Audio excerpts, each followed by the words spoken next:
Good evening, everybody. Good afternoon, good morning, wherever you are in the world. Paul Elam here with a voice for men. And sorry we got off to a little bit of a late start. There were technical difficulties, namely, I'm not very technically minded. So we ended up with some problems. But at any rate, I'm back here now, and I am with the one and only Dr. Warren Farrell. You want to say hi, Warren? Hi, Paul. It's really, we haven't been together for quite a while, so I'm really looking forward to reconnecting with three-quarters of you. Yes, absolutely. That's well, you might get that joke if you actually got to watch the other part of this that broadcast without my knowing. You might explain that joke to the people that are new. Well, there's only about three-quarters of me left because I've taken a quarter off in diet. And maybe I lost a little bit in embarrassment. But at any rate, couple of things we want to talk about tonight, be of interest to people. One, the first thing, and honestly to me, as important as anything else, is the second International Conference on Men's Issues is coming up in just a few weeks in London, in the United Kingdom. We have 22 speakers from 16 different countries gathering for a 3-day event, July 8th through the 10th. And unfortunately, this year, we are just scheduling did not work out for Warren to come and speak, which certainly makes me sad. And I know it will be a disappointment to a lot of people that have been following the struggle over the conversation about men's issues for a long time. But Warren still wanted to come and participate in a discussion with me tonight about the importance of conferences, the importance of us gathering on the ground in the real world, face to face with each other. And, you know, Warren, maybe you can start things out by just giving us a little bit of explanation on why this is so critical to a movement that has been mostly heretofore online. Yeah, it's we guys have a propensity, as we all know, to not be able to express feelings very easily. And in this world at this point in time, in all developed countries, we are really feeling very lonely. And when a conference happens, there's a real chance to sort of realize that things that we've been feeling and thinking that we haven't been able to say because our wives or women friends haven't had the same experience, even though they may be empathetic to us as a total human being, or somebody if they're going to a university or in a workplace, they know that they could be punished for just saying things that they feel. And so when you hear somebody else say them, and that's really helpful to your soul. But secondly, when you make contacts with people you can keep in contact with, that really improves your ability to sort of feel like connected, because we have a very strong part of our brain, and which is called the RCZ, the rostral cingulate zone. And the rostral cingulate zone sends dopamine through it whenever we get social approval. So we are really, this is why guys were willing to die in war to get to be called a hero. We needed that social approval to feel like we were okay. So a conference is a better alternative than death. And so the getting together and really saying, all right, somebody else supports me. I have a social network. I have people who understand that if I'm thinking something on the edge and I'm not really too sure whether it's accurate or not, I don't have to worry about being condemned as a whole person as for articulating it. And so, you know, those of you that have followed my work know that I often say that every society that survived based on its ability to train its sons to be disposable. In order for us to be able to have respect from women, respect from our parents, respect from peers, we had to be willing to risk our lives preparing for war or preparing for work. And when people risk their lives preparing for something like death, then we have to disconnect from our feelings. So there's a whole volcano inside of us that feels things that mostly we get rid of those feelings because we know that if we express them, it's dysfunctional. And as guys, we're very bottom line. And we just say, if it's dysfunctional, why get in touch with it to begin with? That's pretty stupid, isn't it? And so we just sort of get rid of it to begin with. And before we know, we don't even know what getting in touch with your feelings is like, what the mechanism is. And so what conferences do is they sort of loosen up, they let us get in touch with people with ideas we want, with people who have those ideas that we've been hiding, ideas that we're beginning to think, the ideas that we're experimenting with, and we feel that other people are sort of singing our song as well. And it's not just other men; it's also women. It isn't just people of the of one stripe, but it's people of many stripes, and it's people not just from one country, but from many countries. This creates a feeling of community. There is very little that has ever happened in progress in any area without community. And this is one of the reasons why I feel so devastated that I'm not going to be able to make it this year, because my wife and I are on vacation, and we were already taking off time to do speaking in London, and then we were going to Germany, and then speaking there again in Germany, and it was like pushing a little bit too far to come back to England. The days. Well, can't you just hop on your own private Learjet there, Warren? As soon as I become part of the women's movement again. Yes, then they'll actually pay to have you talk, right? Instead of paying you to have you silenced. You hit on something that I think is really important, and that's the matter of isolation. Mm-hmm. Because I mean, you're absolutely right.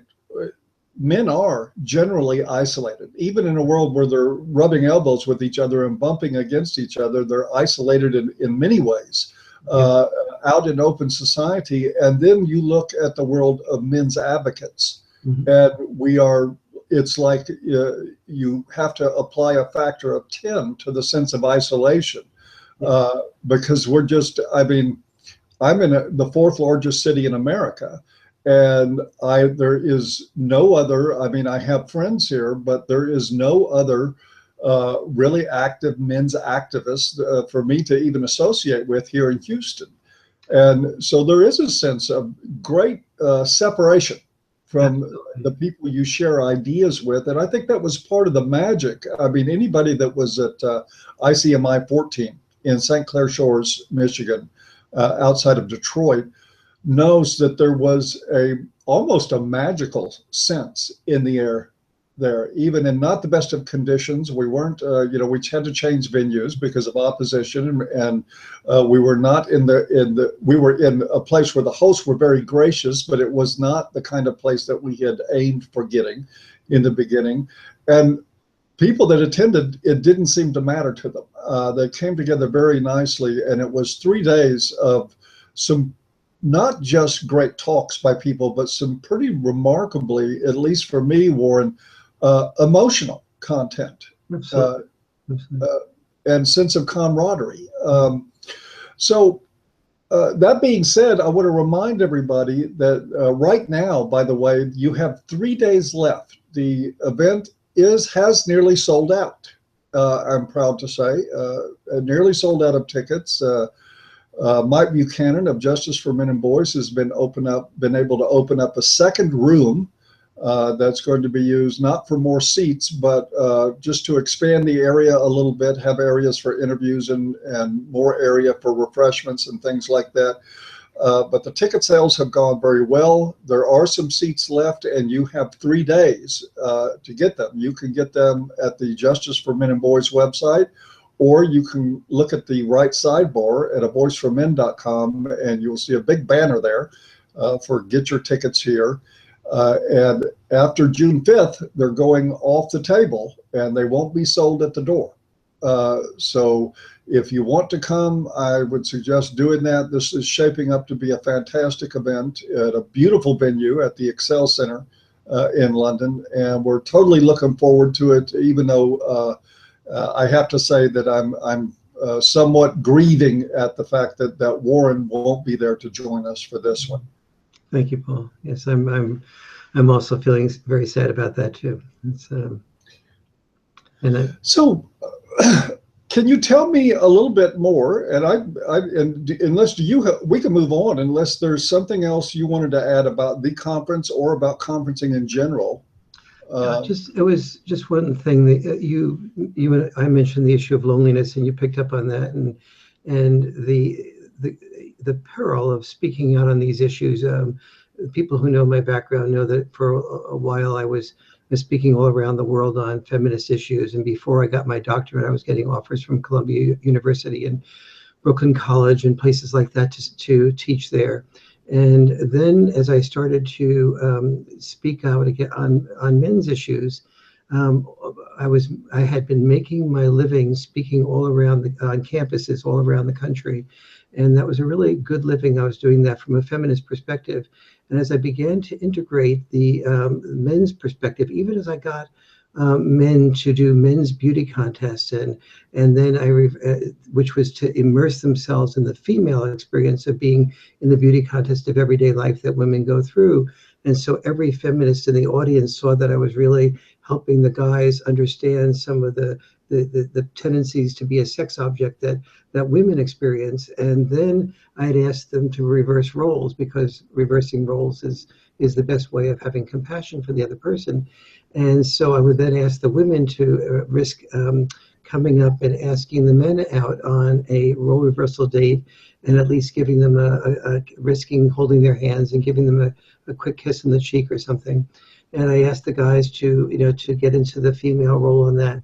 And the women who had invited me there, who had paid money to bring me there, that I was supposedly it was their treat to have dinner with me afterwards or drinks with me afterwards, they would just disappear. They wouldn't participate in the experience. And this was the leading feminist on campus. And soon that reputation got around that I started to articulate men's issues to a greater degree, but I always had it balanced with women's issues.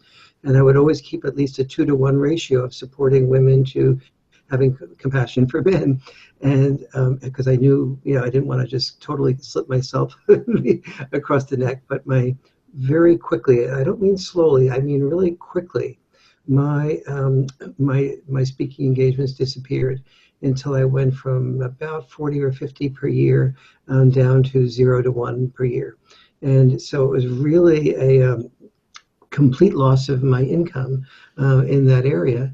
And then I would do a book on I'd say, okay, so people are really not understanding that the pay gap, but women were always saying the pay gap is really something that is proof that men just discriminate against women.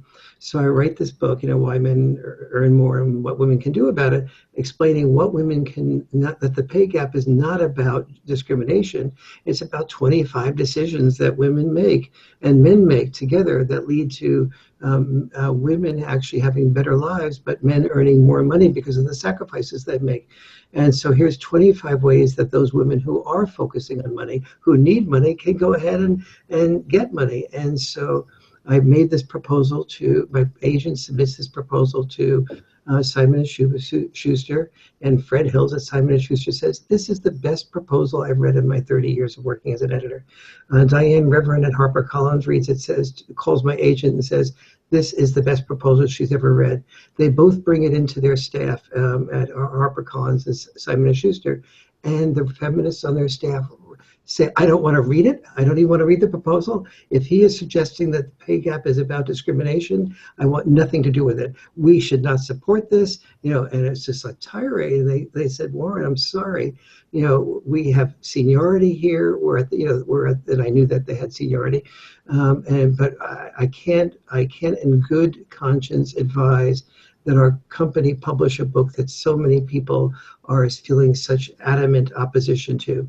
I can't tear the house apart for that purpose. And it was like, and that's all these things were lonely, applauded on the circuit, lonely, respected as an author, lonely, trying to go to some place that, that gives me a tenth of what I made before. How will I make a living? Wondering about things like that. That's what every men's issues person experiences. And that's why conferences are so important, because when you're feeling that, each in a different way. Maybe you got a divorce because you started to speak up about it. Maybe you had something you wanted to see your children, and the judge just didn't really understand your point of view and had a deep bias that children should be with the mothers, and unless you could prove the mother a prostitute or a drug addict, you didn't have a chance. And so you feel, and then you start to talk to people about your experience, and people say, Jimmy's bitter. He's just sort of like, this is the type of attitude that led to him losing his wife. And so there's a self-fulfilling prophecy that occurs. Maybe he's not as competent as he thinks he is. Maybe this is why. So people start seeing the shadow side, and so it takes enormous strength. And strength is built by community, and conferences build community. Very well said, Warren. Boy, as you were talking about that, I mean, and this is one of the things, and I guess when I, as an advocate, address the sort of the emotional reaction that I have to hearing your story and the story of others, because what I heard you say basically was that the moment that you asked that women might take a moment to empathize with the experience of men, and I'm not pointing the finger specifically just at women, because men and women both, I fully believe anyway, are what our society creates them to be. And we cooperate with each other to create these rules, even the dysfunctional ones. It isn't like that, women all get together by themselves, separate from men, and decide that they're going to socialize each other into being indifferent and callous when somebody asks them to empathize with men. This is a product of human history, of human sociobiology, of all sorts of different drives and forces, but it's a cooperative one. Men and women together create who we are and have all throughout history. And yet still, there's the basic fact here that what you described is that the moment you ask women to empathize with men, and I'm not saying feminists, I am saying women, the moment you ask women to empathize with men, to stop and think a moment about their struggles, men and women will collude together to make sure that you're silenced. Yes, and here's why. Biologically, women sought men who protected them. The second we start to criticize somebody, that doesn't look like a protector to me. In fact, says the woman, and it doesn't feel like a protector to her. So anything that we say that's a complaint or a criticism or a suggestion that we should be paid attention to feels like whining. Whining feels like weakness. Weakness feels like the opposite of a protector. So even when the woman can intellectually understand what is being said, and you can make the case by reversing roles, it is still hard for her to get it into her gut unless you're talking about her son. Then she opens up and realizes that, yes, her son has trouble, reaching out and risks rejection when he wants to call Sally, and he's quite sure that Sally will say no, or that Sally sort of turned the other way at lunchtime, and he's now really shaking in his boots to do it. Suddenly she has empathy. Suddenly her protector instinct is called upon. Now, we men don't support each other easily, to follow up on the second part of your point, because you and I get rewards if we put each other down in behalf of defending women. And when a woman sees me put you down, or you put me down for defending a woman, she's like, this is a guy that's on my side. Yay. And sometimes I'll say in my couples communication workshops, and I don't usually say something like this, but I usually teach people basically how to listen to each other. But sometimes I'll joke that we'll start with the women going first. And if a woman says, well, why do you have the women go first? I said, well, because it's a happy life, a happy wife. And the women, that's really quite an insult. But the women say, yes, you go, Warren. No wonder you have a happy marriage. Because it is so ingrained in women that they should be happy, and that men's role should be to make them happy, that even when I'm sort of laughing at that and teasing them about that, that's usually not caught. What do you, in working with, and sometimes, all of us who have been at this a while, these discussions do get into conversations frequently with women and trying to explain why it's important that it's listening on both sides of the fence, empathizing. It is difficult at times, and I wonder if you have suggestions for guys, because what I see as the standard in our culture is that when you have a term like happy wife, happy life, either you have, sort of knowing chuckles and you have guys nodding their head and saying, yeah, that's true. And you have women clapping and saying, yes, happy wife, happy life. But if we're going to be frank about what that message is, it is saying that men don't matter. Period. That's the bottom line deal, is that you're saying to have a happy life, there has to be no you. That everything about the man, his needs, his wants, his desires, his ambitions, his dreams, unless they're consistent with what his wife wants, they have to be, put into a bottom drawer somewhere with the pornography and hidden away. How do you go about, or is there a way that you think is most suited to explaining this to women, particularly to single women who have no son, to bring that sort of, that wait a minute moment that you can sometimes bring to women with sons, but there's a lot of single women in the world too. And they too subscribe to happy wife, happy life. Just give her what she wants. If mama ain't happy, ain't nobody happy. These are coined terms for a reason. And I think they speak dismally to our lack of empathy and our lack of compassion and concern for men and boys. Yes. So how do you reach the average childish? That was a Freudian slip. I meant to say childless, but I said, how do you reach the average childish woman with the message that maybe life might be more fulfilling if it wasn't just about you, darling?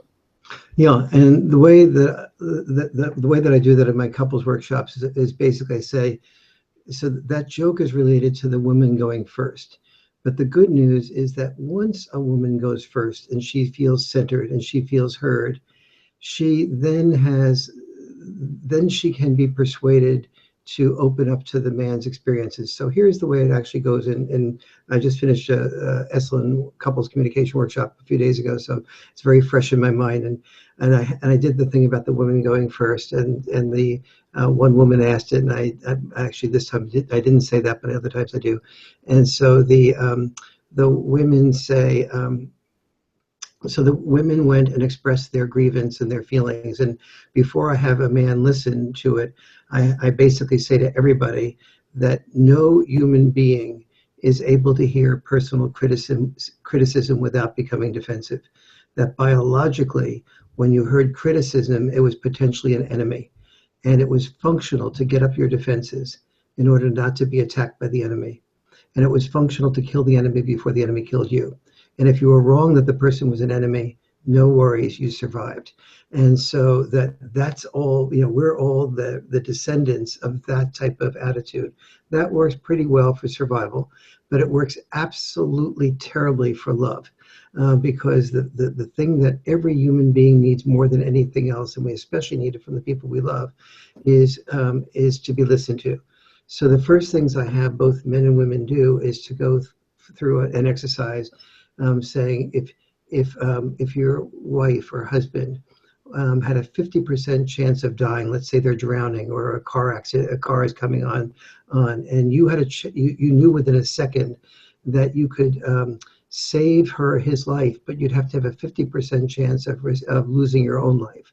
Would you do it? And so have every man and woman in the group write on a piece of paper whether they yes would do it, no they wouldn't, or they're uncertain.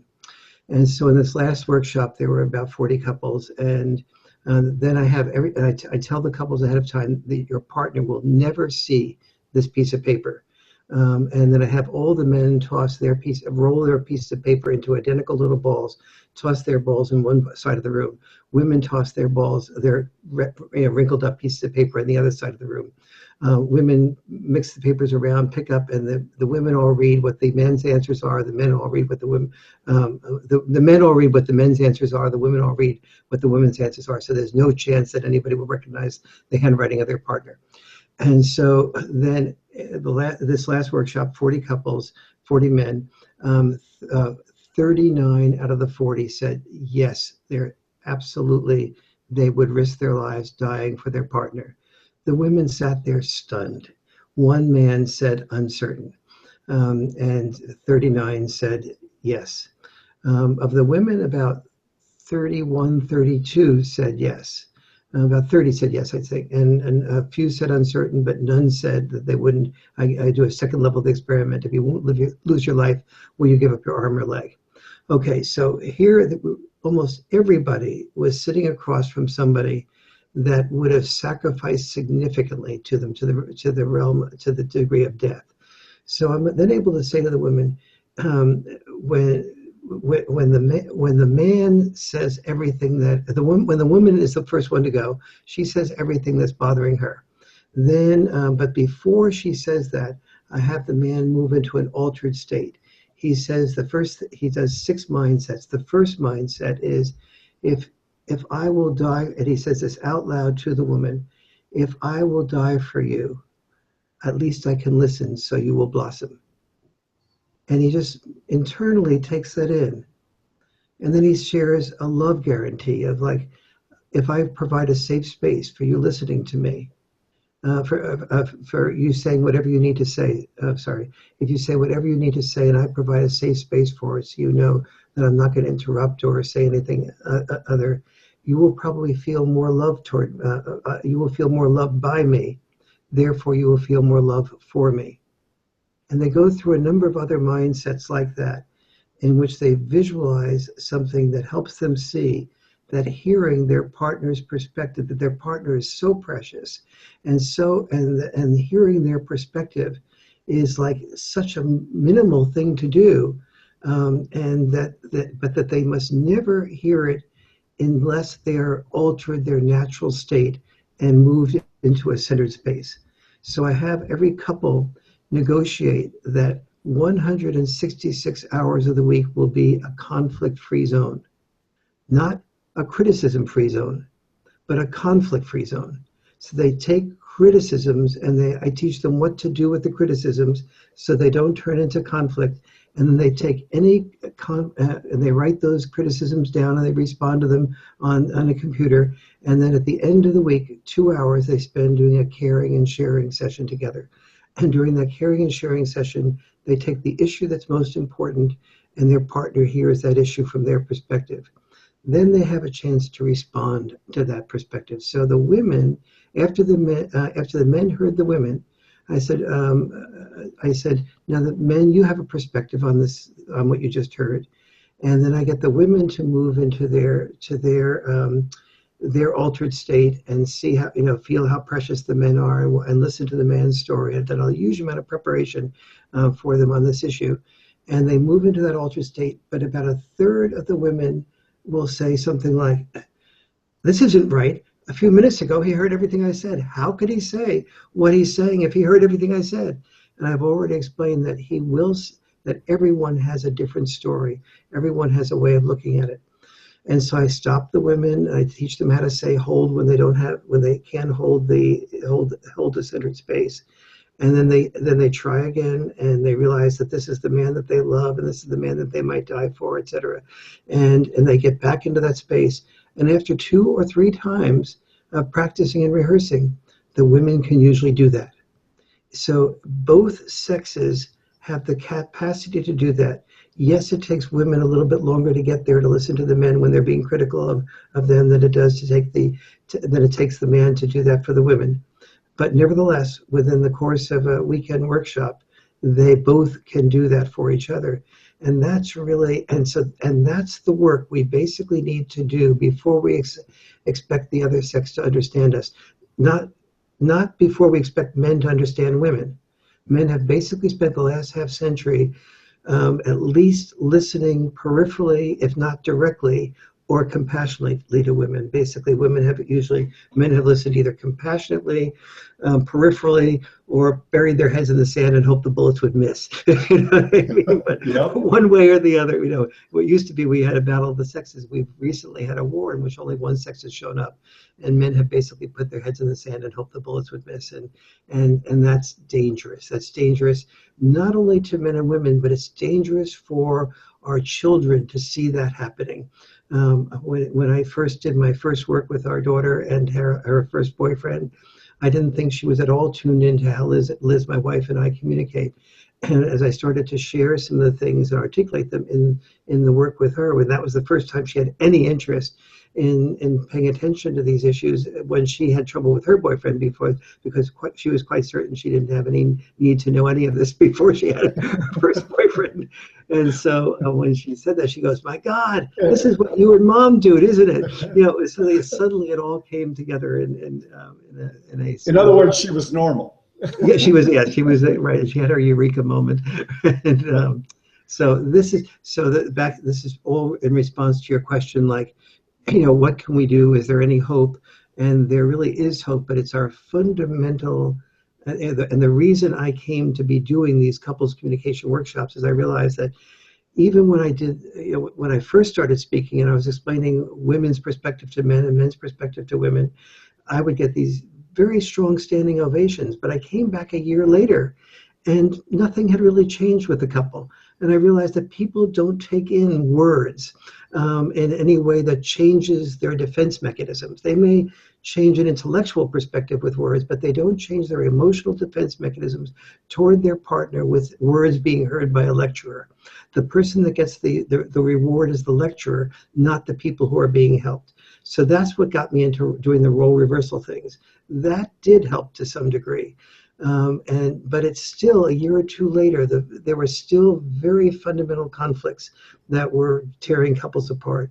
And so that's when I realized that this ability to listen to personal criticism without feeling rejected inside of yourself was the main Achilles heel of all human beings. And until that was addressed, we were going to have Arabs arguing with Israelis and Palestinians arguing, Republicans and Democrats not listening to each other, men and women not listening to each other, parents and children not listening to each other, employers and employees not listening to each other, that the lack of communication was ubiquitous. Yeah, I think sometimes it's really important to remember that, what we're talking about isn't just social standards and socialization. We're talking about 6 million years of hominid evolution on this planet. And the fact is that, as with all aspects, characteristics of humanity, some of them become dysfunctional at some point. And overcoming that is not going to happen in a lecture. And sometimes it's not going to happen no matter how hard you try. Sometimes we just have to adapt to the realities of the world. And that's a tough order for men and women. At times. It's a lot. And anyway, folks, that's Warren Farrell and why he does couples workshops. Thanks for that, Warren. Let's move on because I don't want to run out of time. Part of the discussion tonight is that in a rare moment for what ABFM does, we're going to discuss presidential politics. Recently, Warren and I both, and Dean Esme, were interviewed by Mother Jones magazine. And as usual, at least on my end of it, they pretty much molded and spun what I had to say to them to fit their agenda. Not that I'm, complaining about it. I knew who I was dealing with when they called. That wasn't anything new. One of the things that came out that may be a little bit surprising about that interview, they tried to make it look like there's a lot of circumstances where I would lean toward Hillary, and there's actually not.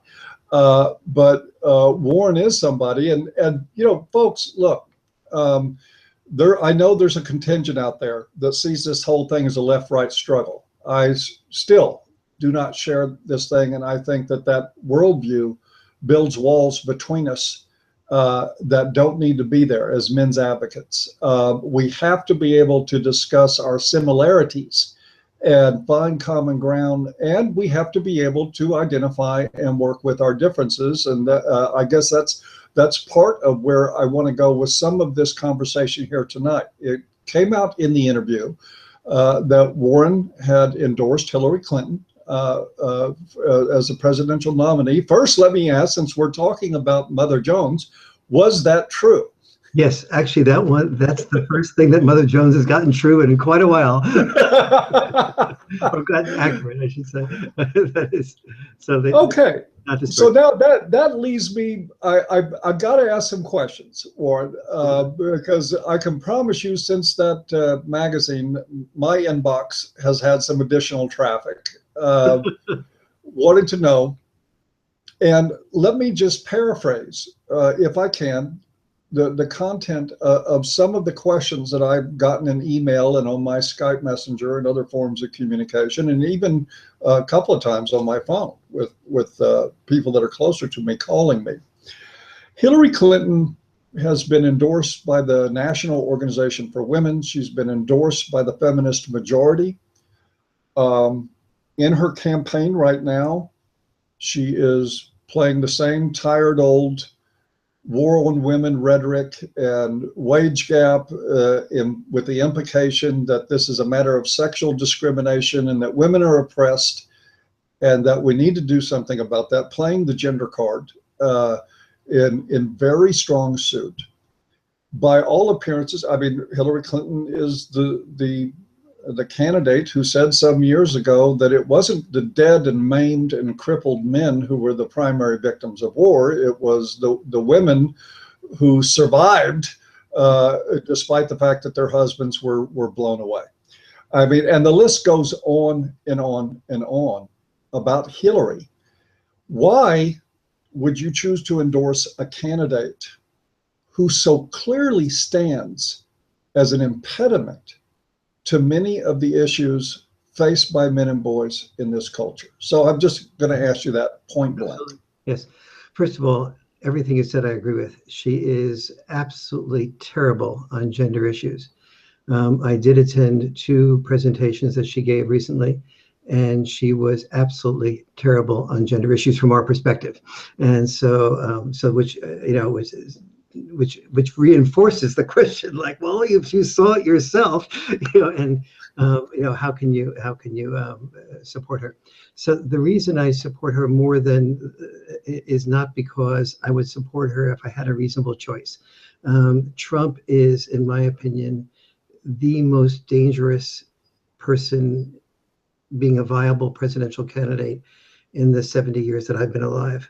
I am really fearful that when a bully talks to attacks another bully type of nation like North Korea, that as nuclear weapons become viable, that we could really be talking about a disaster much bigger than a lack of compassion for men. And so if there was Pataki running, if there was Bloomberg running, if there was Kasich running, I would consider and probably not be supporting Hillary. Second, there is a Hillary, I feel, does have the experience aside from gender issues, and I'm going to get to gender issues directly and the disaster that she is there in a moment. Hillary, when I spoke to, for example, Mother Jones, I was able to say to Mother Jones, I support Hillary, but there are these problems with Hillary when it comes to gender issues.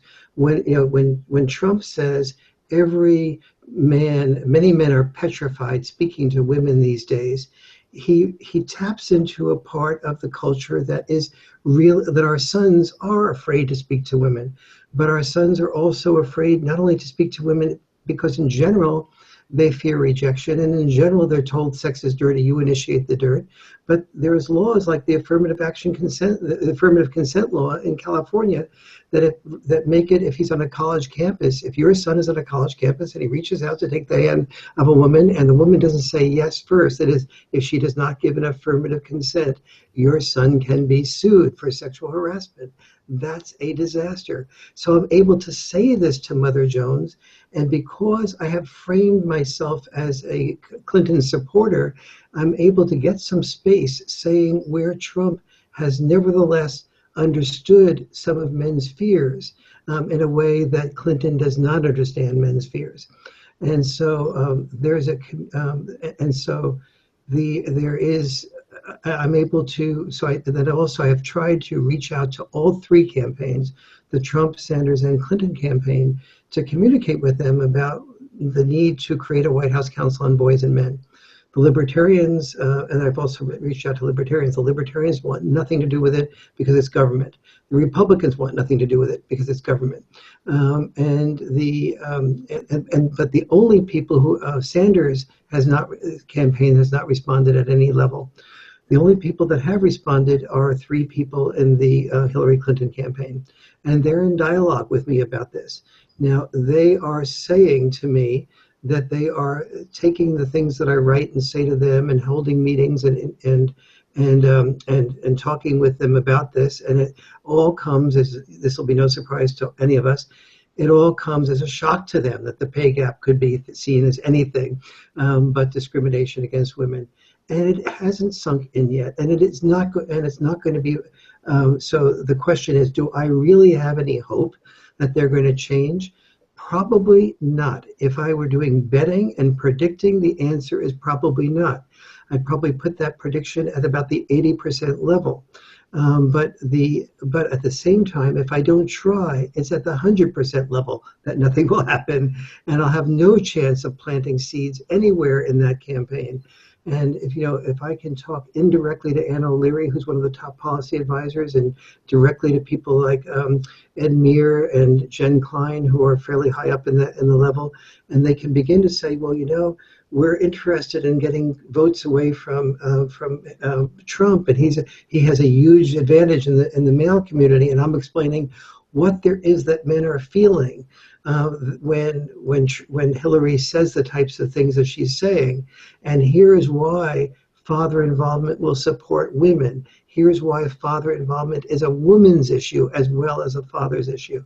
Here's why ISIL's single biggest characteristic is that their recruits are the recruits of dad-deprived boys, ISIS or ISIL. And so when you deprive boys of fathers, you are jeopardizing your national security. Well, this is something the Hillary campaign has never even thought about. So the degree to which, will I get this across to them? Probably not. But at every time, will Hillary be more negative on the issues that we care about than any other candidate that I can think of? Yes. And each time she is, it will be an opportunity for us men's issues people to speak up about that, because she is so biased. It highlights the gender issues and allows us room to it. The most important thing that we can have is the issues of gender being visible. And when they're visible, attacking them effectively. But it means we have to get our act together and do those attacks effectively. Now, I get criticized on the other hand for, why do I associate with Voice for Men, and when they're so anti-women? And my response is, I would much rather have a man be in a grieving period and say something hostile and have that voice be heard. Because when men are dangerous is when we repress their voices and they become like a volcano and they feel like there's nothing worth living for, and so they shoot somebody else and shoot themselves. That's really dysfunctional behavior. So my larger issue is, huge fear of Trump. I think he is, and here's the other challenge with Trump in relation to Hillary. With all the problems that Hillary has, Trump allows every woman to feel that her fears of men are justified, that her anger toward men is justified because he is the quintessential adolescent braggart, boastful boy who is everything that that women despise. However, what women do like that Trump appears to have is billions of dollars. So many males who feel upset about political correctness are seeing for the first time in their history a successful male articulate his upsetness about political correctness and speak up boldly.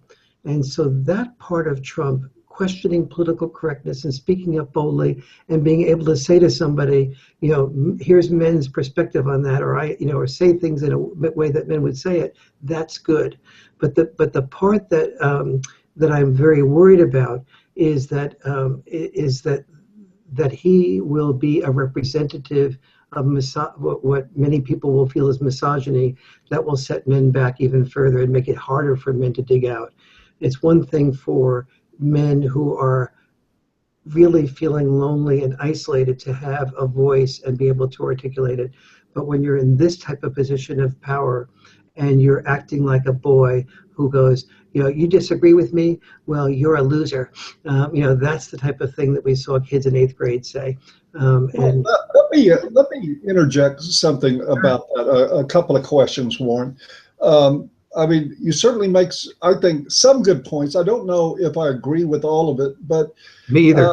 Let me let me ask you again, and we are talking about, and with no offense to my guest here, we are talking about the liberal media, and we're talking about the ultra liberal media when we're talking about Mother Jones. So you never know. I mean, with each thing that because we have not discussed this at any length before, with each item in this story, I'm having to qualify to make sure that it wasn't just spin or an outright lie, because Mother Jones does that these days.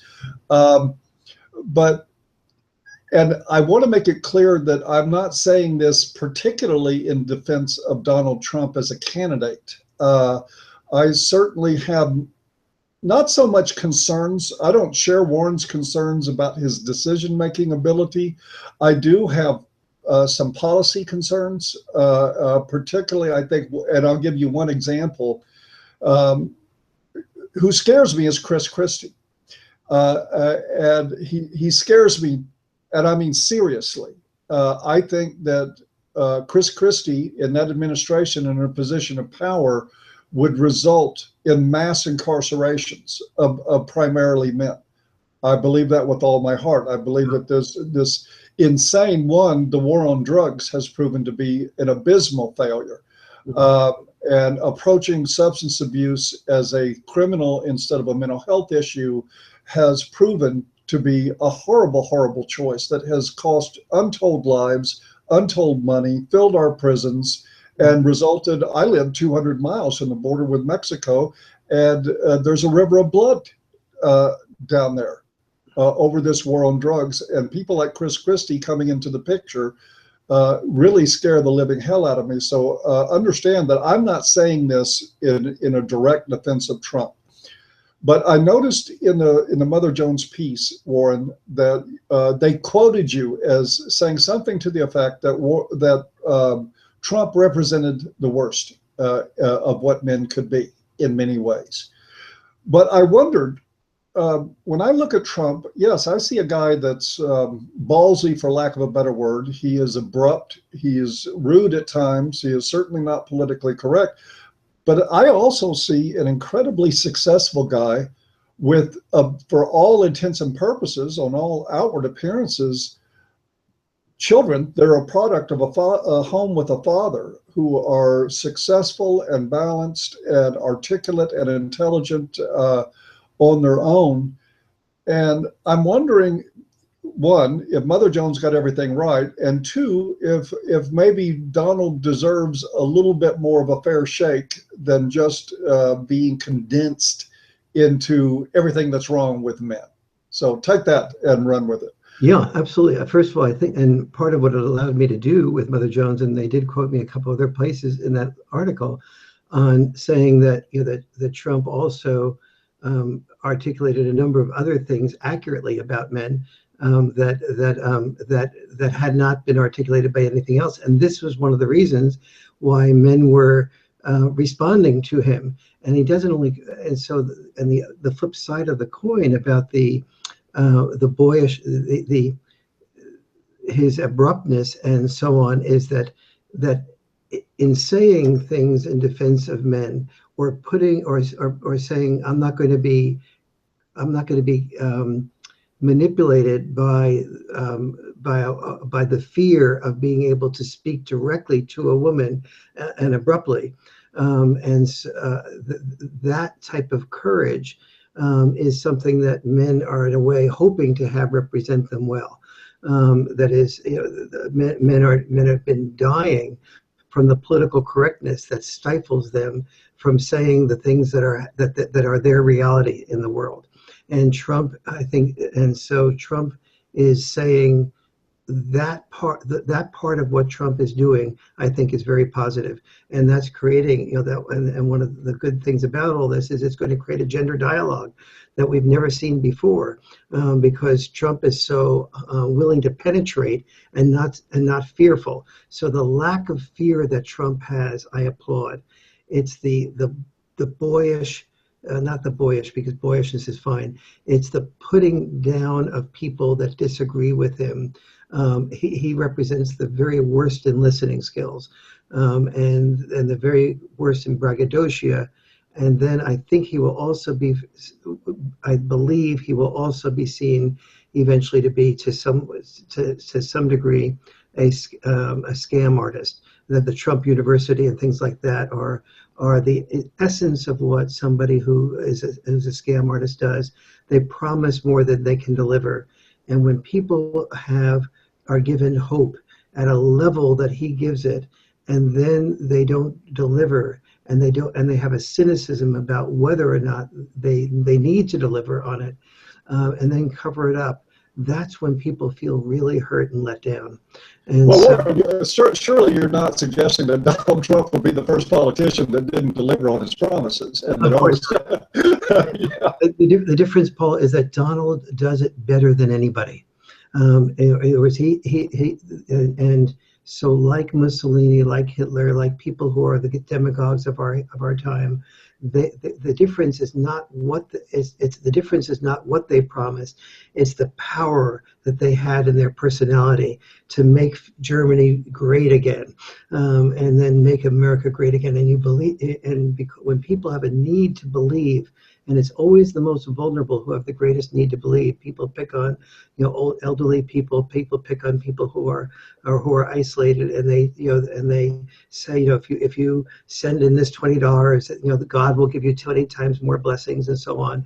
And so it's that charismatic leader who is the dangerous. And I think Trump is one of the most charismatic people of our time. He has, and that's one of the reasons why he's not just a man, he's a phenomenon, if you know what I mean. Yes, he is. I don't know if I could really agree with the Mussolini-Hitler comparison.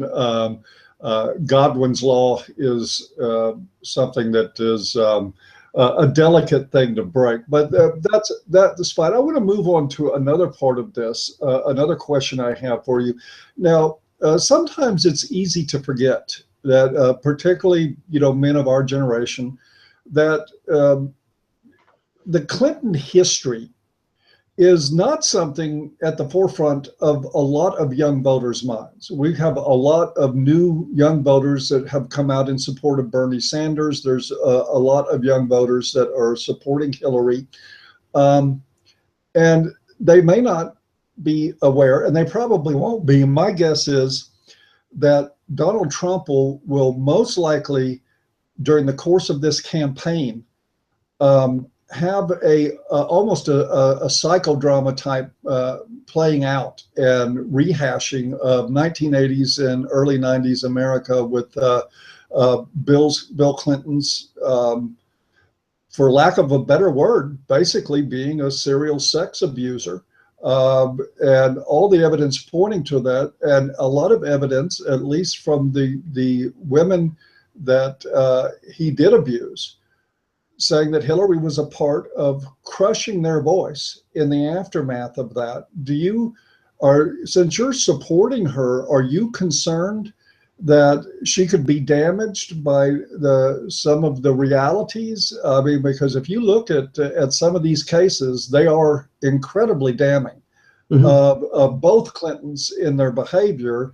And given that she has made her play largely for the feminist vote, what do you anticipate the reaction of particularly young female feminists on campuses and Sanders defectors that may come over to the Clinton camp when they start hearing, about the $850,000 settlement to Paula Jones to keep her out of the picture, about Kathleen Willey, there's a long list of women. It puts Bill Clinton in competition with Bill Cosby on the amount of women that are accusing him of sexual abuse and even rape. And there is some pretty compelling testimony about that has come out in the media, and a lot of damning information about Hillary's complicity in silencing and bullying these women. Do you see that hurting her with young feminists as they become aware of the Clinton legacy? Yeah, to the degree that becomes really out there, I think that will hurt her. And there's certainly a lot of things that she has a huge amount of need to be president, and as a result of that, when anyone's need is very, very powerful, you tend to look the other way. When we as guys are in enormous need of a woman's body, we tend to sort of look the other way. And so there's and Hillary in a way does that with her ambition, and I'm sure that will be used. And Trump is in a way a person who other candidates would tiptoe around that. Trump will go right into that full force, and that will be very interesting to play that out. And I certainly feel that and that should reasonably haunt them. And at the same time, I also know that there's a huge amount that I don't know. Whenever we know from the work that we do, that men and women look. There's nothing that is more subject to dual interpretations than the types of flirtations that happen between men and women. I mean, when I have dealt with men and women who felt like they had been there was a date rape situation, I will talk to the woman and she will see it completely one way. The man will see it completely the other way. And the reason I'm so much in favor of getting the man and woman together, as opposed to shielding both of them behind a lawyer, is that I see this, especially in college, as a teachable moment. When I get men and women together on these issues, the man has no idea that the woman is interpreting it the way she is, and the woman has no idea the man is interpreting it the way he did. And the two of them, like you have the two of them hear each other, and it's like, wow, like that's a whole, when you put your hand there and smiled at me and flirted with me, I thought that was an invitation to move forward, and et cetera. And so, what the bigger issue that we have to be dealing with is not men always being blamed for moving too far too fast, but why are we living in a world of equality and then and not socializing our daughters and women to share the responsibility for taking the sexual initiatives to begin with? Then the man can say, you came on too fast. You said this and did this. All the blame, the way we are still saying, sex is dirty, and then men, you initiate the dirt. This is making it so that when a man does it right, he's fine. When a man does it wrong, he's a jerk at best, a sexual harasser in between, or a date rapist at worst. And there's no equivalent for women of saying, why don't you do the asking? And if you ask more than once or twice, maybe we'll accuse you of stalking us. I mean, I had when I was in my single years, there was a woman who I worked with in a couple, and worked with that couple, and afterwards the woman broke up with the fellow that she was with, and she started calling me and saying, could we get together? And she was an extremely attractive woman. And I said, absolutely not. I've seen you as a client. I'm not getting together with you. And so she kept calling, and she kept calling, and she kept calling. And, and I said, if you want to call me we only saw each other twice. If you want to call me 2 years from now, I'll give you a year for each time I saw you. Then we'll at least talk. And then but she didn't wait, and she called again. And I said, you call me one more time, I'm going to report you for stalking. So now the good news here was that this woman took initiatives. And so when somebody takes initiatives, they're vulnerable to being called on doing it too much. When had she played the normal female role of never taking initiatives, there'd be problems with that from her own, possible gathering the man that she wants in her life. But on the other hand, she would, if she didn't take any initiatives, there would be no vulnerability. And women are often, and so we need, for the sake of women, to be encouraging them to share the responsibility for taking initiatives rather than just blaming men. And then second, from their empowerment perspective, it's important that women not just have veto power, but that they have original choice power. If it is true, and it is, that a happy wife makes a happy life, then it's important that the woman choose the type of man she feels a connection to, because if she doesn't, very frequently sex dries up, and there's a lot of unhappiness, particularly in the male part, from a lack of sexual sex life. So it's very the fundamental problem that Hillary is talking about what it does for me is open up a door to this bigger issue of, let's teach our daughters to share the responsibility for sexual initiative taking, rather than tell men it's their responsibility and blame them when they do it wrong. And can we ask them to bring their purse while we're at it? Well, step two is when and it's amazing. You listen to any TV show, and if somebody mentions that the guy, on the date, he suggested we go Dutch, and the women go boo, or if it comes out, this guy took me to the greatest restaurant and treated me to this and that, yay, the women being equal when it comes to paying has almost about 1 or 2% support among women.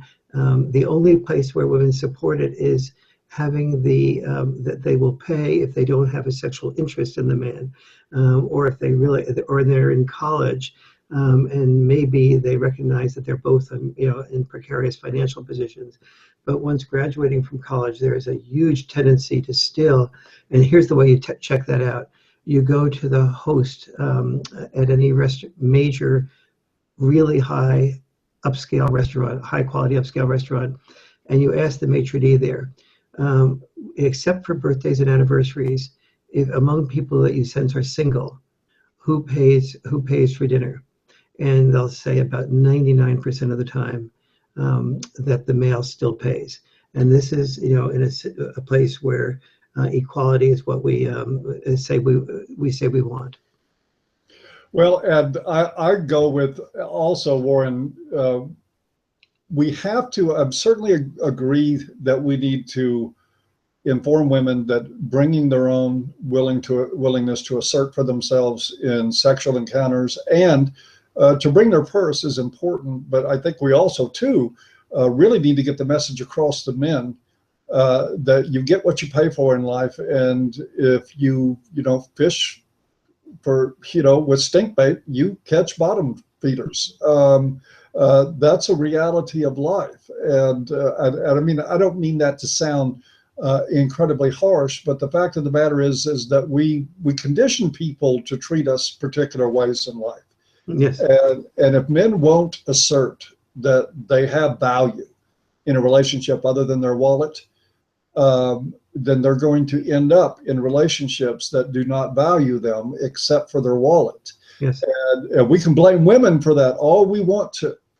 And God knows I've talked to enough men in groups. One of the exercises I used to do with men in group were say, how many of you are frustrated with how materialistic she is? And I mean, 90% of guys, in most cases, would raise their hands and say that they're very frustrated with her materialism, that they feel like all they do is work, and no matter what they give her, it's not enough. Yes. And then I ask them, how did you start that relationship? Was it with flowers and chocolates and expensive dates? And did you overspend? Did you spend maybe more than you could afford trying to impress her? And they would say, yeah, this is what we did. And I'd say, and now you're mad at her for doing what you conditioned her to do from the beginning? And then we would be able to have conversations about the fear of rejection, the fear of loneliness in men, and what drives them to reach for that wallet. And intervening on that, getting guys to do anything different is really, really difficult. But I think at least you can make them stop and think about it before they move on. Totally. We're going to close up here in a minute. I think we have just about expended my battery. And I mean my laptop battery, not my personal one. My personal one can go forever. But I just wanted to recap a couple of things and wanted to I feel a need to make something clear out of that Mother Jones article, which was, believe it or not, wasn't near as bad as the one before it from Mother Jones. They did not even close. Yes. But they did mischaracterize the conversation that I had with them. And of course, one thing they won't bring up is that I told the young woman, I forget her name, when we started the conversation, she said, I just wanted to ask some questions. And I said, I know why you're here. You're here to paint a connection between Donald Trump and the men's movement, and you're struggling to do that because you want to use that to discredit him. And I told her that I was not going to help her with that, but that I would answer her questions honestly. I have to say, and I think it's important for me to say this, they got me wrong in this. The chances of my supporting Hillary Clinton are non-existent. For her record of basically lying about men and boys and lying about women's issues and playing on women's sense of victimhood, and what I think might become, I think that the White House Commission on Men and Boys is a noble, important idea that somebody like Hillary Clinton that she'd have Michael Kimmel running that in 10 minutes. And then it would not be a commission for men and boys. It would be another weapon in the feminist arsenal to bludgeon men and boys, only this time from the White House. And I got to put that out there. So I got to say that I really disagree with Warren on this one. But I also got to say, and I hope it's an example for people, that agreeing on everything, especially politically, isn't really what's important to me. We're going to have differences. And I don't think my concern within the greater men's movement, which is growing, and I mean, at least anti-feminism is growing. I don't know if that's the same thing as a growing men's movement, but I've been doing some material on that lately. But I think in it growing, that we do need to find where our ground is common and not throw each other under the bus over differences in political views, especially since I think anybody who understands the political process and understands American politics has to know that we definitely overestimate the power of the presidency in the lives of everyday men. This is though, and one thing that Mother Jones got right, do I see Donald Trump as some sort of panacea for men? Absolutely not. Nor do I think, honestly, if we were fortunate enough to have somebody like Warren Farrell in the White House as president, could Warren change the world of men within the term of administration? Very doubtful. This is like a big lumbering ship that makes very slow turns, and social movements begin. We have 100 years history dating back to Belford Bax with people trying to talk about these issues, it is like rolling a boulder uphill. So I think we have to practice some kindness with ourselves and some unity and move on, because God, I hate to say move on anymore because they are inspiring some violence in our political process right now. But with that, I wanted to thank you, Warren, for coming on to have this discussion, and tell you once again how much I admire what you do and how you do it. Thank you. And I want to say that my fears around Hillary and the White House Council and boys and men that I've fought for the last 8 years are also in agreement with your fears. Hillary is not a choice. She's only a person that I need to do everything I possibly can to see if I can drill any sense of boys and men's issues into the campaign, and then at least I'll know I have done what I can, and then move from there to continue this, doubtless to continue the fight that all of us have been contributing to so strongly. Ladies and gentlemen, Warren Farrell, author of The Myth of Male Power, Father and Child Reunion, Why Men Earn More, a slew of other books, a library of other books, all of which are well worth reading. I advise you to go to Amazon and check those things out. With that, Warren, I guess I will give you the last word. But before I do, I want to remind everybody, ICMI, International Conference on Men's Issues 16, London, England, coming up in just a few weeks, just 3 days left that you can secure your tickets for that event. So if you can make it, by all means, go to the sidebar at avoiceformen.com, find the big banner there for your tickets to ICMI, and join us there. It promises to be a blast. Warren, is there any parting words you want to offer for folks before we sign off? Reinforcing two things that you said, that larger social picture, where we've come from as men and women and how it's evolved over millions of years, that is part of what makes me so compassionate to men and women, is just knowing that it's not a conspiracy. This is the way we've evolved, and that evolution of men and women looking at the world so differently for the first time in human history, when survival is not the controlling force in developed countries. We have freedom to treat each other differently, to expand our options. And the single most important option to expand is the selection process that you were referring to on a date. When you're in I've been with my wife for 22 years and was married previously, but I had a 21-year period of being single between those my two wives. And the reason it took me 21 years was because time after time I would go out and I would share with a woman that I felt that that it was important that we shared, that I didn't want our relationship to be about me paying for her, that I wanted the freedom to do the type of work I do, and that didn't make a lot of money. And so, but at the end of the evening, even though she agreed with me and seemed to admire me, there was a little hint of expectation that I would still pay the bill. And I always disappointed that expectation.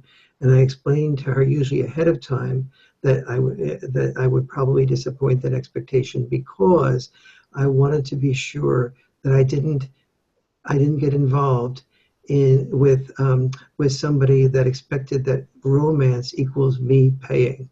And a lot of women respected that. But I know that I went home a number of nights without being able to be sexual with people who didn't respect that. And I would have loved to have been sexual with some of those women. But I knew that the price that I would pay for entering into a relationship based on my insecurities about wanting to be accepted rather than being able to say what I needed for the long term would have created an outcome that I did not want. And I went through a similar process that I won't get into the details of the heels of that, but I couldn't agree with that more. I want to thank everybody for joining us tonight, and thank you in particular, Warren.